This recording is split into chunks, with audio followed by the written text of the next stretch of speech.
Hi, my name is Mac, and this is my visual analysis project for the week 5 content. The chapter 7 thesis was mostly about how post-Civil War the South emerged economically crippled and the region descended into poverty as people from outside siphoned off its natural wealth, especially its forests and minerals. This especially occurred with the expansion of the railroad, which I included here, and how it siphoned off resources into capital for northern capitalists, while the poor farmers, especially poor blacks who had been promised freedom, found themselves enslaved to a new culture that mediated their relations with land through institutions of private property, which I illustrated with the sharecropping here, and how there are the few elites at the top of the project, and there are the many people at the bottom. We see here that there is an overexploitation of the land and this striving to try and defy nature still, which is the chapter 8 thesis I included here in the left of the project, focusing on how the misfortunes of Western expansion arose from a clash between an inherently unforgiving and at times unpredictable land and the strivings for social ecological order organized to defy limits in the name of endless growth. And as we see here, there are frozen crops and buffalo dyeing and hydraulic mining being done that destroys the environment because these people just wanted to defy nature without understanding how harsh and unpredictable it could be. I also tied this into the case study about how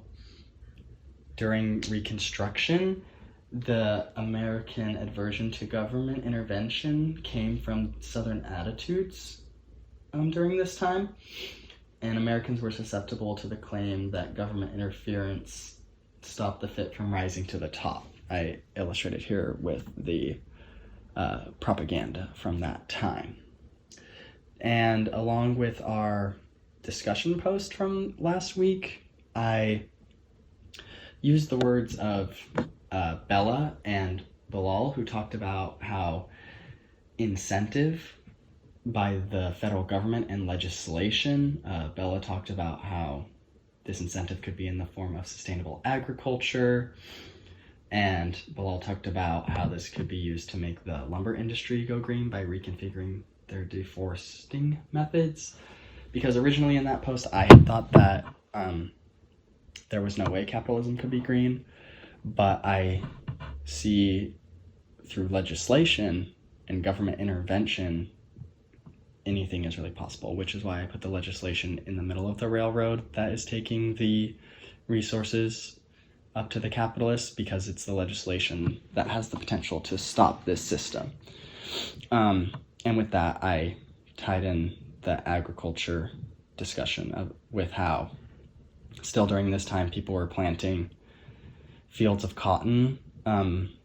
pumping it with fertilizer in order to try and